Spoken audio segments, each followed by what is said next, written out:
हे guys, welcome और welcome back to my YouTube channel. तो guys, आज की वीडियो जो है बहुत ज़्यादा इंपॉर्टेंट होने वाली है सभी उन अभ्यर्थियों के लिए जो कि पटवारी, लेखपाल, फॉरेस्ट गार्ड और कनिष्ठ सहायक जैसे एग्जाम्स की तैयारी कर रहे हैं, जो कि यूके और यूके SSS द्वारा कराए जाते हैं।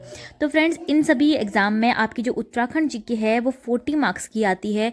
और उत्तराखंड जीके से आपने देखा होगा कि जियोग्राफी से सबसे अधिक क्वेश्चन बनते हैं भूगोल। ठीक है, भूगोल में क्या होता है, जैसे कि आपकी नदी, ताल, कौन चीज़ कहाँ पर स्थित है, कौन सी पर्वतमाला कहाँ है, तो इस तरह से क्वेश्चन बनते हैं।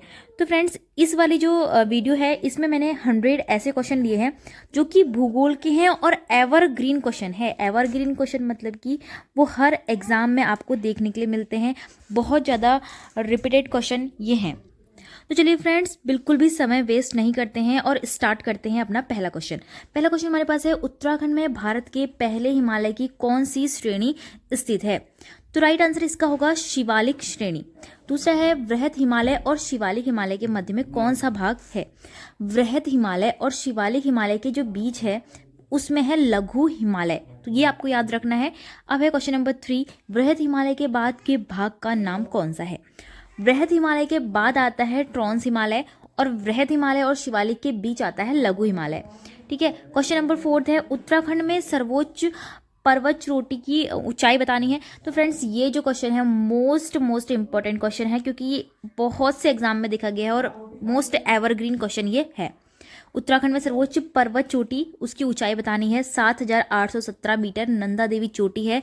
ये आपकी चमोली जिले में स्थित है और ये क्वेश्चन बहुत से एग्जाम में देखा गया है। पुलिस कांस्टेबल के एग्जाम में भी ये क्वेश्चन पूछा गया था। क्वेश्चन नंबर 5 है, केदारनाथ मंदिर के उत्तर में स्थित पर्वत श्रेणी कौन सी है? केदारनाथ के उत्तर में स्थित है चौखंबा पर्वत श्रेणी। क्वेश्चन नंबर 6 है, पंच शिखरों वाली पर्वत श्रेणी का नाम क्या है? पंचशिखर यानी कि पंचाचूली, नाम से ही आपको पता चल जाएगा। क्वेश्चन नंबर 7 है, बद्रीनाथ मंदिर के उत्तर में स्थित पर्वत शिखर कौन सा है? तो नीलकंठ पर्वत स्थित है। क्वेश्चन नंबर 8 में पूछा है कि उत्तराखंड में भौगोलिक प्रदेश कितने हैं? 4 भौगोलिक प्रदेश है। क्वेश्चन नंबर 9 है, शिवालिक के पाद प्रदेश में स्थित है। तो शिवालिक के जस्ट नीचे आप उत्तराखंड के मैप में देखोगे, इस तरफ शिवालिक है, तो इसके जस्ट नीचे क्या है? भाबर क्षेत्र है। ठीक है, तो भाबर यहाँ पर राइट आंसर हो जाएगा। क्वेश्चन नंबर 11 पे पूछा है कि तिप्रा बमक ग्लेशियर किस जिले में स्थित है? आप सभी को पता ही होगा, अगर आपने ग्लेशियर की पूरी लिस्ट याद करी होगी तो चमोली जिले में यह ग्लेशियर स्थित है। रालम ग्लेशियर कहाँ है? ये पिथौरागढ़ में है। पिथौरागढ़ राइट आंसर इसका होगा। अब देखिए, अलकनंदा का उद्गम क्षेत्र मोस्ट एवरग्रीन क्वेश्चन है। बहुत से एग्जाम पेपर में ये पूछा गया है कि अलकनंदा का उद्गम स्थल कहाँ है, और बहुत ही इजी क्वेश्चन है। सतोपंथ यह से इसका उद्गम है और यह कहाँ है? चमोली जिले में है। ये अलकनंदा कहाँ बहती है? चमोली जिले में से निकलती है, उद्गम वहीं से होता है। क्वेश्चन नंबर 14 है, बेदनी बुग्याल के निकट कौन सा ताल स्थित है? तो देखो, सबसे पहले आपको पता होना चाहिए बेदनी बुग्याल है किधर। ये कहाँ है? चमोली जिले में है। और आप सभी को पता ही होगा कि जो बेदनी बुग्याल है वो उत्तराखंड का सबसे बड़ा बुग्याल है। बुग्याल यानी कि घास के मैदान। ठीक है, तो बेदनी बुग्याल के जो निकट ताल है वो है रूपकुंड, जिसको रहस्यमयी ताल भी कहते हैं। ठीक है, कंकाली ताल भी कहते हैं, क्योंकि यहाँ कंकाल पाए जाते हैं। अब देखो, क्वेश्चन नंबर 15 है, प्रसिद्ध देवरिया ताल किस जनपद में स्थित है?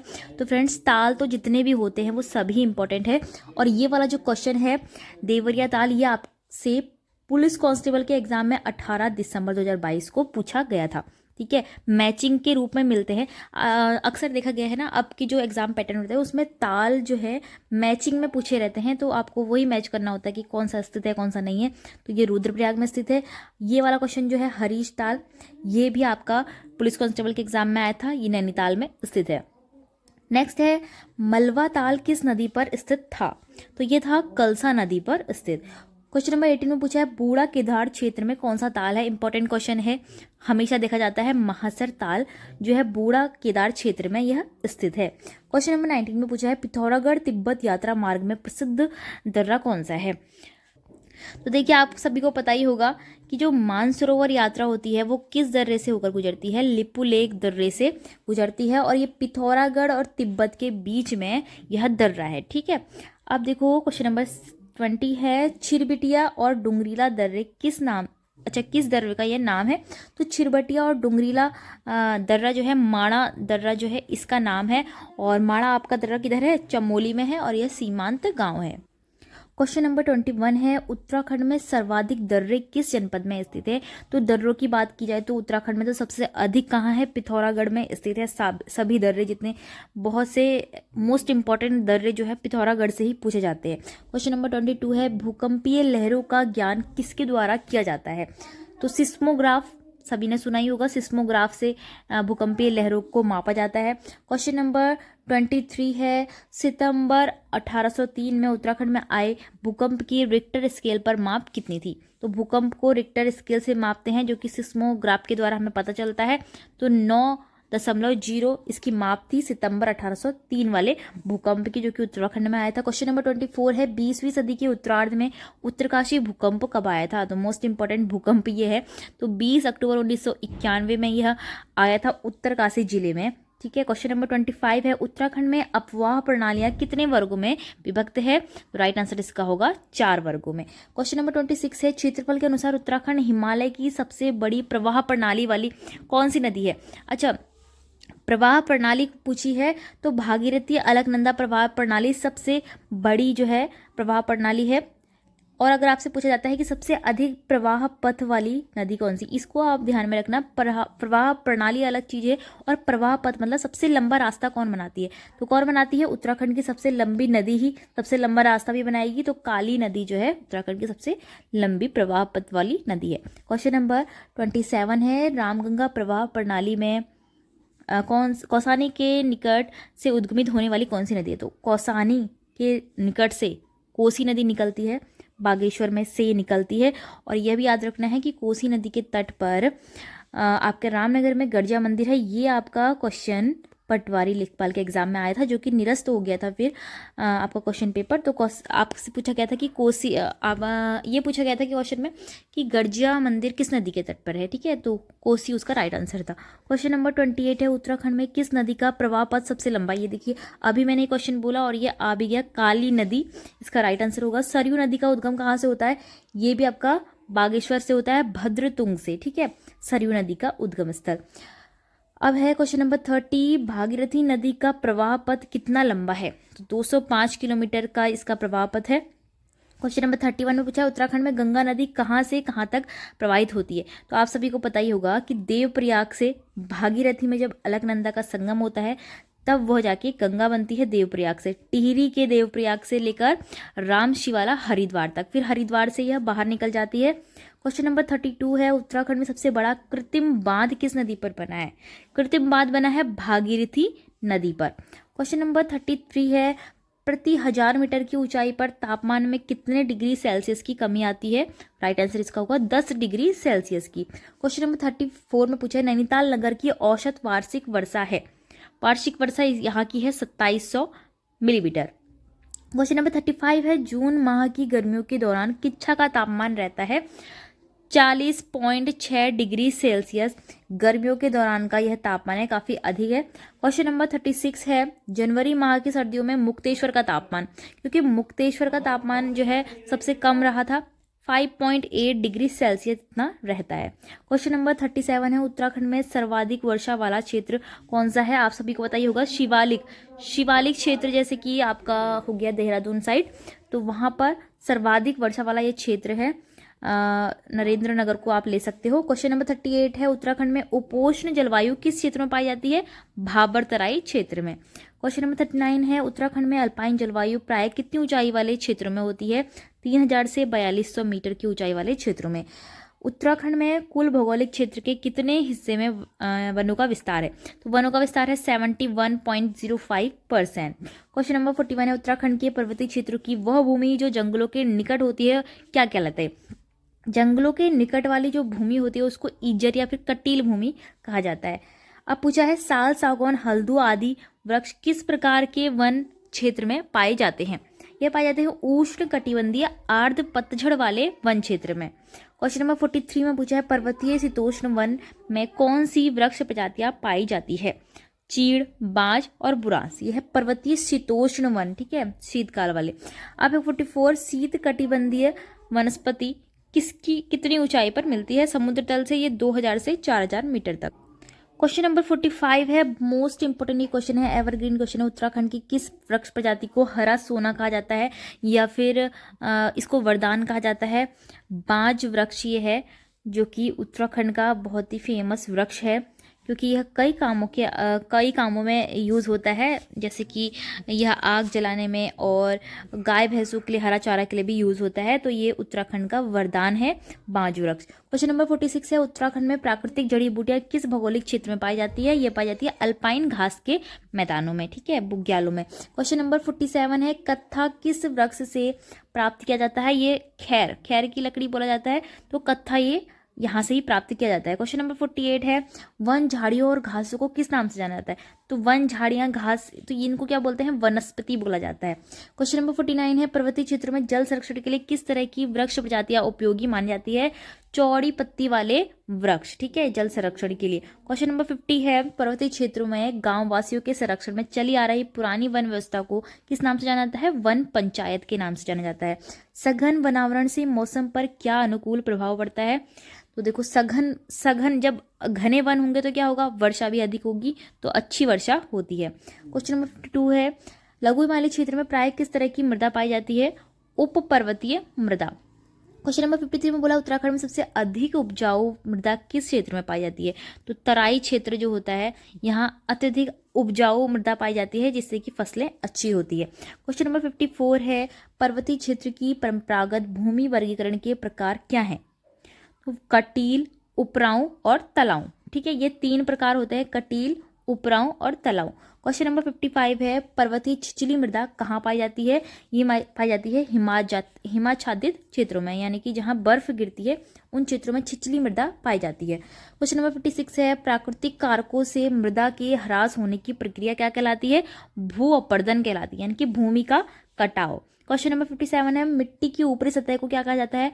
टॉप सॉइल लेवल, ठीक है, भूमि की जो ऊपरी सतह होती है उसको क्या कहा जाता है? Top soil level. Question number 58 है, पर्वतीय क्षेत्र में सर्वाधिक उपजाऊ मृदा कहाँ पाई जाती है? पर्वतीय क्षेत्र की बात करिए ना, तो यहाँ नदी घाटियों की जो बगल मतलब नदी के आसपास जो घाटियाँ होती हैं वहाँ उपजाऊ मृदा पाई जाती है। उत्तराखंड में सर्वाधिक खनिज भंडार है, तो चूना पत्थर सबसे अधिक मिलता है उत्तराखंड में। कहाँ मिलता है? देहरादून में। मैग्नेसाइट के प्रमुख भंडार बताने हैं, तो ये अल्मोड़ा जनपद में, यहाँ तांबा भी मिलता है, ताम्र नगरी भी इसको बोला जाता है। संगमरमर के भंडार काफ़ी क्वेश्चन पेपर में पूछा जाता है, यह है देहरादून और टिहरी गढ़वाल में। नदी घाटियों की भूमि से रेता बजरी निकालने की प्रक्रिया को क्या कहते हैं? चुगान कहा जाता है, ठीक है, चुगान। जो नदी घाटियाँ होती है तो उसके किनारे रेता और बजरी होती है, उनको अगर निकाला जाता है तो उसे चुगान कहा जाता है। क्वेश्चन नंबर 63 है, उत्तराखंड में खनन नीति की घोषणा कब की गई? 4 अप्रैल 2001 में। ये क्वेश्चन इंपॉर्टेंट है, इसको याद रखिएगा, 2001 में परीक्षा वाणी में भी ये आगे आपको विविध में मिल जाएगा। क्वेश्चन नंबर 64 है, उत्तराखंड में औद्योगिक स्वरूप के आधार पर उद्योग के वर्ग हैं? भारी एवं मध्यम तथा लघु अथवा कुटीर उद्योग, ठीक है। क्वेश्चन नंबर 65 है, उत्तराखंड में सर्वाधिक जनसंख्या वाला जनपद आप सभी को पता ही है, हरिद्वार है, और सबसे कम जनसंख्या कहाँ पाई जाती है? रुद्रप्रयाग में। नंदा देवी पशु विहार की स्थापना कब हुई? 1980 में। क्वेश्चन नंबर 68 है, उत्तराखंड में सर्वाधिक क्षेत्रफल वाला नेशनल पार्क कौन सा है? तो देखिए फ्रेंड्स, सबसे अधिक क्षेत्रफल वाला जो नेशनल पार्क है उत्तराखंड का, वो है गंगोत्री नेशनल पार्क, और ये आपसे पटवारी लेखपाल के एग्जाम में पूछा गया था। क्वेश्चन नंबर 69 है, उत्तराखंड में गन्ने की खेती किन जनपदों में होती है? तो ऊधम सिंह नगर, हरिद्वार, नैनीताल, देहरादून, ठीक है, इन क्षेत्रों में, इन जिलों में ही होती है। क्वेश्चन नंबर 70 है, उत्तराखंड में नई औद्योगिक नीति की घोषणा कब हुई? औद्योगिक नीति और खनन नीति दोनों ही एक ही वर्ष में इनकी घोषणा हुई थी, 2001 में, जबकि इनकी डेट अलग है। औद्योगिक नीति की घोषणा हुई 8 जुलाई को, और जो खनन नीति है उसकी हुई 4 अप्रैल को, ठीक है। क्वेश्चन नंबर 71 है, उत्तराखंड में सबसे अधिक उद्योग किस जनपद में? ऑब्वियस सी बात है, ऊधम सिंह नगर में है, बहुत ही ज़्यादा प्लेन्स जिला है ये पूर्ण रूप से, तो ये ऊधम सिंह नगर में सबसे अधिक उद्योग भी हैं। योग नगरी के नाम से उत्तराखंड का कौन सा नगर जाना जाता है? ऋषिकेश जाना जाता है। क्वेश्चन नंबर 73 है, पाताल भुवनेश्वर की गुफा किस जनपद में स्थित है? पाताल भुवनेश्वर की गुफा है पिथौरागढ़ जिले में। अब देखिए, आपसे पूछा गया है कि माणा का पुरातन नाम यानी कि प्राचीन नाम क्या है? मणिभद्रपुरी, जिससे कि माणा बना है। हरिद्वार का पुरातन नाम सभी को पता है, मिशन मायापुरी योजना भी है, तो मायापुरी उसका पुराना नाम है। क्वेश्चन नंबर 76 में मंदिरों का शहर नाम से उत्तराखंड का कौन सा नगर जाना जाता है? द्वाराहाट, जो कि अल्मोड़ा में है। क्वेश्चन नंबर 77 है मालिनी नदी के तट के किनारे कौन सा ऐतिहासिक पर्यटन स्थल है? एवरग्रीन ये क्वेश्चन है, बहुत ही मोस्ट इंपॉर्टेंट है। कड़वा आश्रम जो है मालिनी नदी के तट पर स्थित है। क्वेश्चन नंबर 78 है प्रसिद्ध शिकारी जिम कॉर्बेट की निजी वस्तुओं का संग्रहालय कहाँ स्थित है? तो कालाढूंगी म्यूजियम में यह स्थित है, नैनीताल जिले में। क्वेश्चन नंबर 79 है कोसी व सुयाल नदी किस शहर के पार्श्व भाग में बहती है? कोसी और सुयाल नदी जो है अल्मोड़ा के पीछे बहती है। क्वेश्चन नंबर 80 है वर्ष 2011 की जनगणना के अनुसार उत्तराखंड की जनसंख्या में पुरुषों का प्रतिशत कितना है? 51.54% पुरुष रहते हैं। क्वेश्चन नंबर 81 है उत्तराखंड में वर्ष 2011 में दशक की जनसंख्या वृद्धि दर कितनी है? तो उत्तराखंड की जो 2011 की जनगणना है वहाँ से क्वेश्चन बनते हैं, जैसे कि पूछा जाता है कि लिंगानुपात कितना है महिलाओं का और शिशुओं का जो है लिंगानुपात कितना है, जैसे कि आपसे क्वेश्चन पूछ लिया था पटवारी लेखपाल के एग्जाम में कि शिशुओं में लिंगानुपात कितना है, तो राइट आंसर उसका 890 था। अब देखिए यहाँ पे पूछा है कि 2011 में दशक की जनसंख्या वृद्धि दर तो 19.17। अब है क्वेश्चन नंबर 82 साक्षरता की दृष्टि से उत्तराखंड का कौन सा जनपद अंतिम पायदान पर है? तो अंतिम पायदान यानी कि सबसे कम साक्षरता कहाँ है? ऊधम सिंह नगर जिले में। क्वेश्चन नंबर 83 है उत्तराखंड में सबसे कम जनसंख्या वाला जनपद कौन सा है? उत्तराखंड की सबसे कम जनसंख्या वाला जनपद है रुद्रप्रयाग, ठीक है, और सबसे कम क्षेत्रफल वाला जो है चंपावत जिला है। और यहाँ पर आपसे पूछा गया है कि जनसंख्या घनत्व, अब जनसंख्या घनत्व से पूछा गया है तो उत्तरकाशी यहाँ पर राइट आंसर होगा, ठीक है। जनसंख्या घनत्व मतलब प्रति क्षेत्रफल में कितने लोग रह रहे हैं, तो उस हिसाब से पता लगाना होता है कि कितने अधिक क्षेत्रफल में कितने कम लोग वहाँ पर हैं। तो सबसे कम लोग कहाँ हैं? उत्तरकाशी, जो कि काफ़ी बड़ा जिला है, दूसरे नंबर पर आता है क्षेत्रफल की दृष्टि से, लेकिन वहाँ जनसंख्या कम है, इसलिए सबसे कम जनसंख्या घनत्व उत्तरकाशी में है। क्वेश्चन नंबर 84 है सरस्वती, मंदाकिनी, पिंडर और नंदाकिनी किस नदी की सहायक नदियाँ हैं? तो यह सभी अलकनंदा नदी की सहायक नदियाँ हैं। अलकनंदा का उद्गम स्थल सतोपंथ से होता है, चमोली में से। क्वेश्चन नंबर 85 है उत्तराखंड में सर्वाधिक नगरीय निकाय किस जनपद में है? नगरीय निकाय है हरिद्वार और ऊधम सिंह नगर में। शिवालिक श्रेणियों के मध्य घाटी क्षेत्र को किस भौगोलिक नाम से जाना जाता है? तो यहाँ जो है नाम है दून, ठीक है, जैसे देहरा और दून, इस तरह से दून द्वार होते हैं, तो दून के नाम से जाना जाता है। ढेला व दापका नदियाँ किस भौगोलिक प्रदेश से उद्गमित होती हैं? इनका उद्गम स्थल है ढेला और दापका का शिवालिक क्षेत्र से। क्वेश्चन नंबर 88 है हरिपुरा जलाशय किस नदी पर बना है? यह ऊधम सिंह नगर में बना है हरिपुरा जलाशय, और बौर क्षेत्र में यह बना हुआ है। खरही पट्टी बागेश्वर पुराने समय में किस उद्योग के लिए प्रसिद्ध थी? ताम्र उद्योग के लिए प्रसिद्ध थी खरही पट्टी। 90 क्वेश्चन पूछा है देहरादून जनपद में उपलब्ध प्रमुख खनिज कौन सा है? तो प्रमुख है चूना पत्थर और डोलोमाइट। क्वेश्चन इंपॉर्टेंट है। क्वेश्चन नंबर 91 है नैना देवी हिमालयी बर्ड कंजर्वेशन रिजर्व स्थित है, ये स्थित है किलबरी नैनीताल में। क्वेश्चन नंबर 92 में पूछा है यूनेस्को द्वारा किस नेशनल पार्क को विश्व धरोहर की सूची में शामिल किया गया? मोस्ट इंपोर्टेंट क्वेश्चन है Nanda Devi national park 1982। Question number 93 है सोना नदी वन्य जीव विहार किस जनपद में स्थित है? पौड़ी गढ़वाल में यह स्थित है। तो उत्तराखंड में कुल 7 वन्य जीव विहार है, तो सभी को आपको सभी के जिले पता होने चाहिए, कौन बड़ा है कौन छोटा है पता होना चाहिए। क्वेश्चन नंबर 94 है उत्तराखंड के किस वृक्ष के गोंद से बिरोजा व तारपीन के तेल का निर्माण किया जाता है? तो उत्तराखंड में गोंद किस वृक्ष से निकलता है? चीड़ से निकलता है, उससे तारपीन का तेल और बिरोजा का निर्माण होता है। क्वेश्चन नंबर 95 है उत्तराखंड में कुल वन पंचायतों की संख्या कितनी है? 12,089। क्वेश्चन नंबर 96 है उत्तराखंड के कितने जनपदों में वन पंचायत अधिनियम लागू है? तो कुल 11 जनपद ऐसे हैं जहां वन पंचायत अधिनियम लागू है। क्वेश्चन नंबर 97 है क्षेत्रफल की दृष्टि से उत्तराखंड की सबसे बड़ी वन पंचायत किस जनपद में स्थित है? रुद्रप्रयाग जिले में सबसे बड़ी वन पंचायत स्थित है। क्वेश्चन नंबर 98 है उत्तराखंड के किस जनपद में वहां के भौगोलिक क्षेत्र में कुल वनावरण का प्रतिशत सबसे अधिक है? नैनीताल जिला राइट आंसर इसका होगा। क्वेश्चन नंबर 99 है उत्तराखंड के किस नदी से सर्वाधिक मात्रा में उप खनिज का उत्पादन लिया जाता है? गौला नदी, जो कि आपकी नैनीताल हल्द्वानी में बहती है। अब देखिए लास्ट क्वेश्चन, क्वेश्चन नंबर 100 हमारे पास है गढ़वाल क्षेत्र में एस्बेस्टस खनिज की उपस्थिति किन जनपदों में पाई जाती है? सिर्फ गढ़वाल क्षेत्र का पूछा है, पौड़ी, रुद्रप्रयाग और चमोली में। तो ये हो गए आपके मोस्ट इम्पॉर्टेंट क्वेश्चन जो कि जियोग्राफी से लिए थे। 100 ऐसे क्वेश्चन है जो कि हर परीक्षा में आपको कहीं ना कहीं देखने के लिए मिल जाते हैं, एवरग्रीन ये क्वेश्चन है। तो फ्रेंड्स, इस तरह की और वीडियो देखने के लिए चैनल को लाइक, शेयर और सब्सक्राइब जरूर करें। अब हम मिलते हैं नेक्स्ट वीडियो में और मोस्ट इंपॉर्टेंट क्वेश्चंस के साथ।